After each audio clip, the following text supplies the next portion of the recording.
Perfume বা সুগন্ধি খালি চোখে দেখা যায় না, কিন্তু অনুভব করা যায়।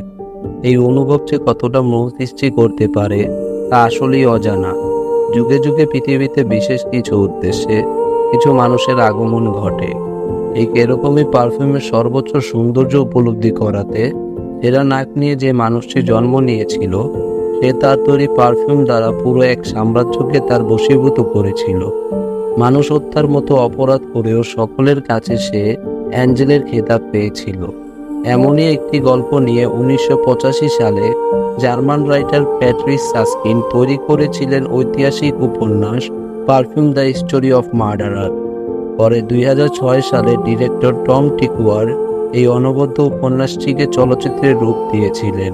এই মুভিটার IMDb রেটিং 7.5 আউট অফ 10। তো বলা যাক ক্রাইম ড্রামা ফ্যান্টাসি জনরার ঐতিহাসিক পারফিউম মুভিটির ঘটনা প্রবাহ। মুভির শুরুতে দেখা যায় জন ব্যাপটিস্ট নামের এক লোক একটি জেলে বন্দী। সে পুরোপুরি শিকলে বাঁধা ছিল। তাকে নির্মমভাবে টেনে বাইরে বের করে আনা হয়। বাইরে অসংখ্য লোকের সমাগম। তারা সবাই তাকে মার্ডারার আর মার্ডারার বলে ডাকছিল। সবার কাছেই সে ঘৃণার পাত্র হিসেবে ছিল। এই জনসমাগমের সামনে তার অপরাধের রায় শোনানো হয়। তাকে মৃত্যুদণ্ড দেওয়া হয়। সাধারণ কোনো মৃত্যুদণ্ড নয়, মৃত্যুর আগে তার হাত পা ভেঙে ফেলা হবে, তারপর তাকে ফাঁসি দেওয়া হবে। এই রায়ে সবাই খুশি হয়ে যায়। সবার মধ্যে আনন্দের উচ্ছ্বাস দেখা যায়। এই জন ব্যাপটিস্ট, কি তার অপরাধ? কেন সবাই তাকে ঘৃণা করছে? এই উত্তরগুলো জানানোর জন্য আমাদের ফ্ল্যাশব্যাকে নিয়ে যাওয়া হয়। দেখানো হয় অতীতের 1738 সাল প্যারিস শহর। প্যারিসের সবচেয়ে নোংরা জায়গা ছিল সেখানকার মাছের বাজার। এখানে বাজারে এক মহিলা মাছ বিক্রেতাকে দেখানো হয়। সে গর্ভবতী ছিল। হুট করে তার ব্যথা ওঠে। সে ওখানেই আড়ালে বাচ্চার প্রসব করে। সুন্দর প্যারিসের সবচেয়ে দুর্গন্ধময় জায়গায় জন্ম হয় এই জন ব্যাপটিস্টের। এর আগেও তার মার 4টি সন্তান প্রসব হয়েছিল। সেগুলোর কিছু মৃত ছিল আর কিছু ছিল বিকলাঙ্গ। সেই সব বাচ্চাগুলোকে এই মা নদীতে ফেলে দিয়েছিল। এই বাচ্চাটিও অজ্ঞান অবস্থায় জন্ম নেয়। তাকেও তার মা ফেলে দিত, কিন্তু বাচ্চাটি সাধারণ কোনো বাচ্চা ছিল না। অদ্ভুত ঘ্রাণ ক্ষমতার অধিকারী ছিল বাচ্চাটির। বলা যেতে পারে পৃথিবীতে সর্বোচ্চ ঘ্রাণ নিতে পারা এবং বিশ্লেষণের ক্ষমতা ছিল এই বাচ্চাটির। দুর্গন্ধময় জায়গায় জন্ম নেওয়াতে বাচ্চাটি সেসব ঘ্রাণ সহ্য করতে না পেরে কেঁদে ওঠে। আশেপাশের সবাই সেখানে চলে আসে। তার মা তাকে আর ফেলে দিতে পারে না। সে পালিয়ে যায়। তার মার এই অপরাধের জন্য পরে তাকে ফাঁসি দেওয়া হয়। জন ব্যাপটিস্টের সাথে অন্যদের নিয়তির এক অদ্ভুত তালমিল রয়েছে। এই জন ব্যাপটিস্ট যার যার কাছেই যেত, সে থাকাকালীন সময়ে তার মাধ্যমে যেমন অন্যের উপকার হতো, আবার সে চলে গেলে কোনো না কোনোভাবে তাদের মৃত্যু হয়ে যেত। বাচ্চাটিকে অনাথ আশ্রমে নিয়ে যাওয়া হয়। অনেক ছোট এই অনাথ আশ্রমে জায়গার অনেক ঘাটতি ছিল। তাই নতুন এই বাচ্চাটি আসাতে তাকে অন্য বাচ্চারা মেরে ফেলার চেষ্টা করে। কিন্তু ওই সময় অনাথ আশ্রমের কেয়ারটেকারটি তা দেখে ফেলে। বাচ্চাটিকে সে উদ্ধার করে। তবে তার মানে এই না যে সে বাচ্চাদের খুব ভালোবাসত। উল্টো বলা যেতে পারে এই বাচ্চাগুলোর উপরই তার আয় নির্ভর করত। এই বাচ্চাগুলো একটু বড় হয়ে গেলে তাদের বিভিন্ন কারখানায় বিক্রি করে দেওয়া হতো। অনাথ আশ্রমে বাচ্চাগুলোর অবস্থা খুবই শোচনীয় ছিল। তারা অনেক কষ্টে জীবনযাপন করত। অনাথ আশ্রমে ব্যাপটিস্টকে আনার পরপরই অন্যান্য বাচ্চারা বুঝে গিয়েছিল সে সবার থেকে আলাদা এবং বিশেষ কেউ। ধীরে ধীরে জন বড় হয়। 5 বছর পর্যন্ত জন কারো সাথে কোনো কথাই বলেনি। অন্য সব ছেলেরা যেখানে খেলাধুলো নিয়ে মেতে থাকতো, জন সেই সময় তার ঘ্রাণ ক্ষমতা নিয়েই ব্যস্ত থাকত। ঘ্রাণে আশেপাশের সবকিছু সে অনুভব করত। তার ঘ্রাণ শক্তি এতটাই প্রখর ছিল যে তার দিকে যদি কোনো কিছু ছুঁড়ে মারা হতো, তা সে না দেখেই ধরে ফেলত। জন 13 বছরের হলে তাকে একটি চামড়া কারখানায় শ্রমিক হিসেবে বিক্রি করে দেওয়া হয়। একইভাবে জনকে দূরে সরিয়ে দেওয়ার জন্য অনাথ আশ্রমের ওই কেয়ারটেকার মহিলাটি মারা যায়। ছিনতাইয়ের কবলে পড়ে তার নৃশংসভাবে মৃত্যু হয়। 5 বছরের বেশি সময় পর্যন্ত বেঁচে থাকতে পারত না, কিন্তু একমাত্র জনই বেঁচে গিয়েছিল। জন সে কারখানায় 5 বছরের বেশি সময় পর্যন্ত কাজ করেছিল। এতে এটা প্রমাণিত হয় জন কারখানার সবার চেয়ে আলাদা। বিশেষ কিছু রয়েছে তার মধ্যে, যা তাকে বেঁচে থাকার প্রেরণা দিয়ে যাচ্ছে। তার মালিক একবার তাকে সাথে করে চামড়া বিক্রিতে শহরে নিয়ে যায়। সে প্রথম শহরে আসে। এতদিন সে অপরিষ্কার পরিবেশে ছিল। এবার শহরে এসে সে নিত্য নতুন সব ঘ্রাণ নিতে শুরু করে। ঠিক এরকমই একটি ঘ্রাণ নিতে নিতে সে একটি সুগন্ধির দোকানে চলে আসে, অর্থাৎ পারফিউম ক্রয়ের দোকান। সেখানে সে ওই সময়ের সবচেয়ে জনপ্রিয় পারফিউম অ্যামোরের সাইকি এর ঘ্রাণ পায়। এর পরপরই সে আরও একটি সুগন্ধির ঘ্রাণ পায়, যা তাকে পাগল করে দেয়। সে মুগ্ধ হয়ে ওই ঘ্রাণটির পিছু পিছু চলতে থাকে। সুগন্ধটি এক ফল বিক্রেতা মেয়ের শরীর থেকে আসছিল। সুন্দরী সেই মেয়েটি জনের পিছু আসা বুঝতে পারে। সে তাকে কিছু ফল দেখিয়ে বলে সে কিনতে চায় কি না, কিন্তু জন সে তো শুধু সুগন্ধই বোঝে। সুগন্ধই যেন তার জন্য স্বর্গ। সে আর কিছুই চায় না। সে ওই মেয়ের এগিয়ে দেওয়া হাত থেকে ঘ্রাণ নিতে শুরু করে। এই রকম আচরণ দেখে মেয়েটি ভয় পেয়ে পালিয়ে যায়। জন তার ঘ্রাণ পেয়েছিল। সে ওই ঘ্রাণকে হন্য হয়ে খোঁজে। এভাবে খুঁজে সে ওই মেয়েকে পেয়েও যায়। সে মেয়েটির কাছে এসে আবার ঘ্রাণ নিতে ধরলে মেয়েটি চিৎকার করে ওঠে। আর তখন জন মেয়েটির মুখ চেপে ধরে, ঢের ঘ্রাণ নিতে থাকে। এভাবে চেপে ধরে রাখার ফলে মেয়েটি মারা যায়। জন নিজেও বুঝতে পারে না সে অজান্তে কিভাবে একটি মেয়েকে হত্যা করে ফেলেছে। তবে তাতে তার বিন্দুমাত্র আফসোস নেই। শুধুমাত্র সুগন্ধির সাথেই যেন তার সম্পর্ক। এটার জন্য সে সব করতে পারে। এটা পেলেই তার আর কিছু দরকার নেই। কিন্তু ওই মেয়েটির মৃত্যুর পর তার দেহের ঘ্রাণ ধীরে ধীরে নিঃশেষ হতে থাকে। জন বিচলিত হয়ে পড়ে। সে এই ঘ্রাণ হারাতে চায় না। ওই রাতে সে আর ঘুমায় না। সে ভাবতে থাকে কিভাবে সে এই ঘ্রাণ ধরে রাখতে পারবে। ওই শহরে এক সময়কার জনপ্রিয় পারফিউম প্রস্তুতকারক ছিল বালদিনি। একসময় তার বিপুল জনপ্রিয়তা থাকলেও এখন তার নেই। নতুন সব প্রস্তুতকারকদের আনাগোনাতে তার পুরনো ধাঁচের পারফিউমগুলো টিকে থাকতে পারছিল না। নতুন নতুন ফর্মুলা ব্যবহার করে বিভিন্ন পারফিউম তৈরি করতে গেলেও সেগুলোতে সফল হতে পারছিল না। সে ওই সময়ের সবচেয়ে জনপ্রিয় পারফিউম অ্যামোরের সাইকের ফর্মুলাও জানার চেষ্টা করে যাচ্ছিল, কিন্তু সক্ষম হচ্ছিল না। ওই দিন ওখানে জন ব্যাপটিস্ট চামড়া ডেলিভারি দিতে আসে। জন বালদিনির গায়ে লেগে থাকা অ্যামোরেন সাইকেল ঘ্রাণ নিয়ে বলে সে তাকে এই পারফিউমটি প্রস্তুত করে দিতে পারবে। তার নাক প্যারিসের শ্রেষ্ঠতম নাক। বালদিনি প্রথমে তাকে হেয় করলেও পরে একটি সুযোগ দেয়। জন বালদিনিকে অ্যামোরেন সাইকেল থেকেও ভালো পারফিউম তৈরি করে দেয়। বালদিনি সেই পারফিউমের ঘ্রাণ নিয়ে জীবনের সেরা মুহূর্ত উপভোগ করার মতো অনুভূতি পায়। জন বালদিনিকে বলে সে যদি তাকে তার কাঁধে রেখে দেয় তাহলে সে তাকে এর থেকেও ভালো পারফিউম বানিয়ে দিতে পারবে। তাকে শুধু পারফিউম সংরক্ষণের কৌশলটুকু শেখাতে হবে। বালদিনি জনকে চামড়ার ব্যাপারীর কাছ থেকে কিনে নেয়। জনকে দূর করার সাথে সাথে ঠিক আগের মতো করে এই ব্যাপারীটিরও পানিতে ডুবে মারা যায়। জন বালদিনিকে নতুন নতুন ফর্মুলা দিয়ে সেরা কিছু পারফিউম বানিয়ে দেয়। এগুলোর মাধ্যমে বালদিনি আবার তার জনপ্রিয়তা ফিরে পায়। বালদিনি জনকেও পারফিউমের নানা বিষয় জানাতো। সে বলে একটা পারফিউমের 3টা স্তর থাকে। প্রতিটা স্তরে 4টি করে নোট থাকে। সব মিলে 12টা নোট দিয়ে একটি পূর্ণাঙ্গ ভালো পারফিউম হয়। পারফিউম যদি একটি বাড়ি হয়, এই স্তরগুলো হচ্ছে তার দেওয়াল, আর নোটগুলো হচ্ছে ওই দেওয়ালের ইট।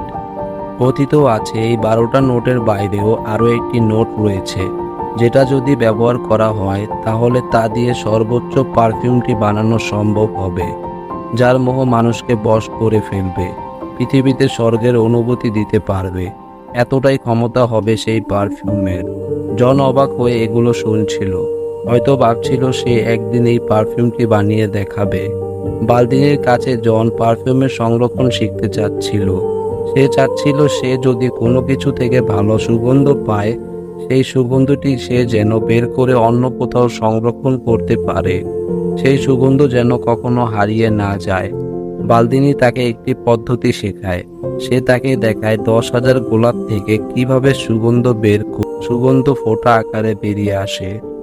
ফুলের পর জন অন্যান্য জিনিসেরও সুগন্ধ বের করার চেষ্টা করতে থাকে। একদিন রাতে বালদিনি দেখে জন কাঁদছে। জন বলে বালদিনি তাকে মিথ্যা বলেছে। এভাবে সব ঘ্রাণকে ধরে রাখা যায় না।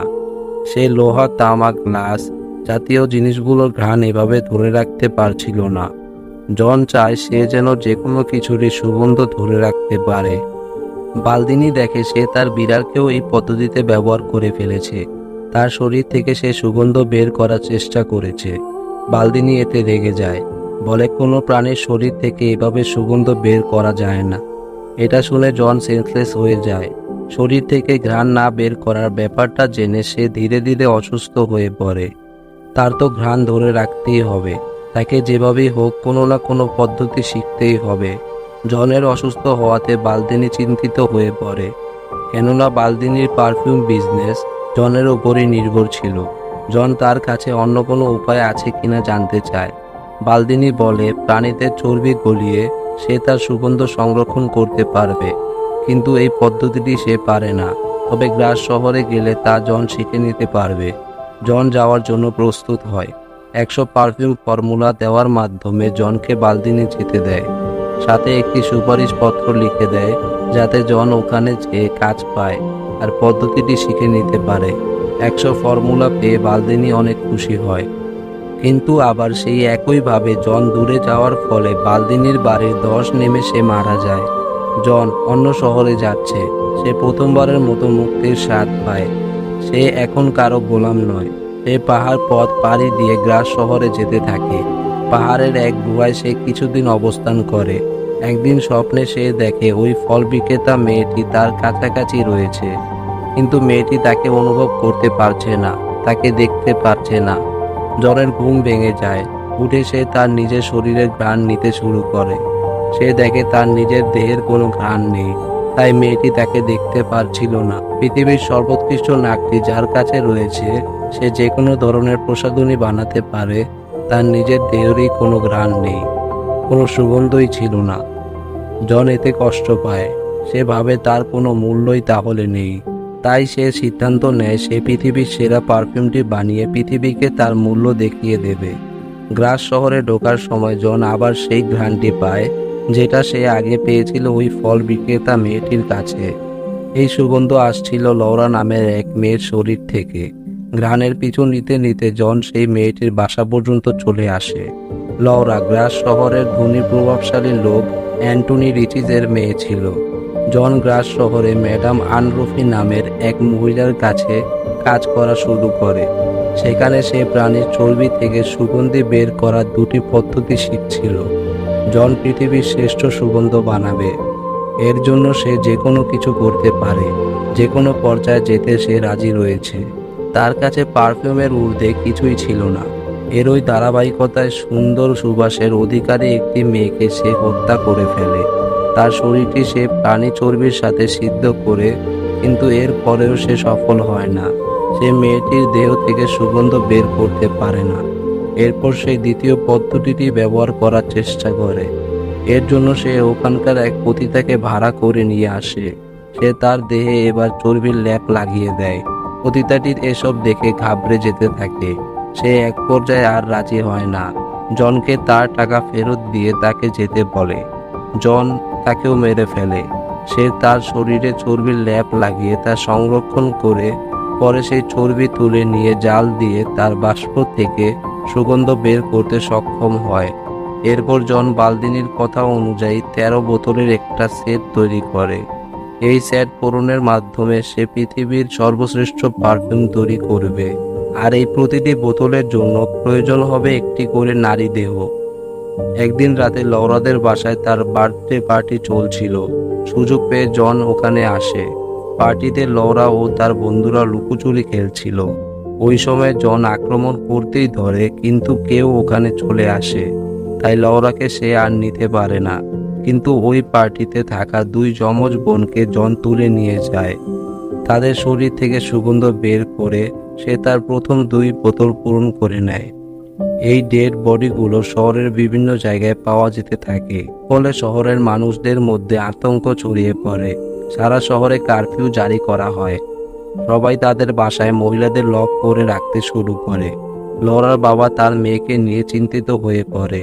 সে ভাবে এই হত্যাকারী সুন্দরী মেয়েদের টার্গেট করে তাদের কোনো বিশেষ উদ্দেশ্যে মেরে ফেলছিল, আর তার মেয়ে ওই শহরের সবচেয়ে সুন্দরী মেয়ে ছিল। জন ব্যাপটিস্ট 12টি মেয়ে হত্যা করে 12টি বোতল ফিল আপ করে ফেলেছিল, আর তার দরকার ছিল একটি। এটা সে ওই লৌরা নামক মেয়ের কাছ থেকেই নেবে। এতগুলো মেয়ে হত্যাতে চার্চে একটা সভা বসে। সেখানে সবাই মর্মাহত আর ক্ষুব্ধ ছিল। তারা সবাই এটা থেকে নিস্তার পেতে চাচ্ছিল। ওই সময় সেখানে একটি সংবাদ আসে, গানাবল শহরে একটি লোক ধরা পড়েছে। সে নিজেকে হত্যাকারী হিসেবে স্বীকার করে নিয়েছে। এটা শুনে সবাই খুশি হয়ে যায়। পরে তারা সবাই আনন্দ উচ্ছ্বাসে মেতে ওঠে। কিন্তু অ্যান্টনি রিচিস এটা মেনে নেয় না। সে তদন্ত করে বলে এটা ভুল কোনো লোক। লোকটি স্বীকারোক্তিতে বলেছে মেয়েদের সে মেরে তাদের চুল কেটে নির্যাতন করেছে, কিন্তু লাশগুলোর চুল কাটা থাকলেও তাদের শরীরে কোনো নির্যাতনের চিহ্ন ছিল না। হত্যাকারী এদের অনেক যত্নেই খুন করেছে। কিন্তু অ্যান্টনির এসব কথা কেউই মেনে নেয় না। সবাই খুশিতে মেতে থাকলেও অ্যান্টনি তার মেয়েকে নিয়ে ওই শহর থেকে চলে যায়। কিন্তু যাওয়ার সময় লৌরার ঘ্রাণ জনের কাছে এসে পৌঁছয়। জন সেই ঘ্রাণের পিছু পিছু অন্য জায়গায় চলে আসে। অন্যদিকে মারা যাওয়া ওই পতিতা মহিলাটির কাপড়গুলো জনের রুম থেকে বের করে ফেলে। পরে আশেপাশের সবাই এসে সেখানে এখন পর্যন্ত মৃত 12টি নারীর বস্ত্রই খুঁজে পায়। পুলিশ জনকে হন্য হয়ে খুঁজতে থাকে, কিন্তু জন ওখানে ছিল না। সে লৌরাদের সাথে চলে এসেছিল। অ্যান্টনি একটি হোটেলে উঠেছিল। সে তার মেয়েকে একটি রুমের মধ্যে লক করে রাখত, আর তার রুমের চাবি তার নিজের কাছে রেখে সে ঘুমাতো। জন এক রাতে ওই হোটেলে ঢোকে। আড়ালে চাবি নিয়ে সে লৌরার রুমে যায়, লৌরাকে হত্যা করে, আর তার শরীর থেকে 13তম বোতলটি ফিল আপ করে নেয়। পরের দিন সকালে অ্যান্টনি তার মেয়েকে মৃত অবস্থায় পায়। সে পাগলের মতো কাঁদতে থাকে। অন্যদিকে জন তার 13 সুগন্ধ পেয়ে গেছে। এই 13তম সুগন্ধটি আগের 12টির সাথে সে মিলিয়ে সে তার কাঙ্ক্ষিত পারফিউমটি তৈরি করে ফেলে। সে পারফিউম বানানো প্রায় অসম্ভবই ছিল। এরপর সেখানে পুলিশ চলে আসে। জনকে গ্রেপ্তার করা হয়, আর এরপরে ঘটনা নিয়ে যাওয়া হয় মুভির একদম শুরুতে, যেখানে জনকে দেখানো হয়েছিল। তার ফাঁসির আদেশ শোনানো হয়েছিল। 2 দিন পরে তার ফাঁসি ঘোষণা দেওয়া হয়। ফাঁসির দিন এসে যায়। শুধু ওই শহর নয়, বাইরে থেকেও নানা মানুষ এসেছিল তার এই ফাঁসি দেখার জন্য, ঐতিহাসিক এই খুনিকে দেখার জন্য। গার্ডগুলো জনকে নিয়ে আসতে যায়। ওই সময় সুযোগ পেয়ে জন তার বানানো সেই পারফিউমটি খুলে ধরে। এই পারফিউমের সুগন্ধে ওখানকার সবাই মুগ্ধ হয়ে অচেতন হয়ে পড়ে। পরে দেখা যায় জন রাজকুমার বেশে ফাঁসির মঞ্চে এসে পৌঁছায়। জল্লাদ তার গায়ে লেগে থাকা পারফিউমের গন্ধে মুগ্ধ হয়ে যায়। সে তার হিতাহিত জ্ঞান হারিয়ে ফেলে। সে তাকে নির্দোষ বলতে থাকে। এরপর জন তার পারফিউমটি তুলে ধরে, রুমালে করে সেটির ঘ্রাণ সে ছড়িয়ে দেয়। আশেপাশের সবাই ভেদাভেদ ভুলে একে অপরের প্রতি ভালোবাসার দৃষ্টিতে তাকাতে থাকে, একে অপরকে ভালোবাসতে শুরু করে। তারা সবাই জনকে অ্যাঞ্জেল মনে করতে থাকে। এমনকি লৌরার বাবা পর্যন্ত তার কাছে এসে নিজেকে সঁপে দেয়, জনের কাছে ক্ষমা চায়। জন সবার ভালোবাসা দেখে প্রথমবারের মতো ভালোবাসাকে অনুভব করে। সে চোখ বন্ধ করে ওই ফল বিক্রেতা মেয়ের কথা মনে করে, যাকে সে ভালোবাসতে পারত, তার ভালোবাসাও পেতে পারত। তার দেহের সুগন্ধকে আজীবনের জন্য আপন করে নিতে পারত। শুধু সুগন্ধের সন্ধানে সে ওই মেয়ে সহ অনেককে হত্যা করে ফেলেছে। এগুলো ভেবে ভেবে জন অনেক কষ্ট পায়। জন সেখান থেকে চলে যায়। সে এমন একটি ক্ষেত্রে ওই দুর্গন্ধময় মাছের বাজারে এসে পৌঁছায়, যেখানে তার জন্ম হয়েছিল। ওখানে সে তার মাথায় পুরো ওই পারফিউমটি ঢেলে দেয়। সবাই সেই ঘ্রাণে পাগল হয়ে যায়। তারা তার গায়ে এসে ঝাঁপিয়ে পড়ে। তারা তার শরীরের ঘ্রাণ নিতে নিতে শরীরের বিভিন্ন অংশ ছিঁড়েই ফেলে। পরের দিন প্যারিস শহরকে the city of love and romance বলা হয়ে থাকে।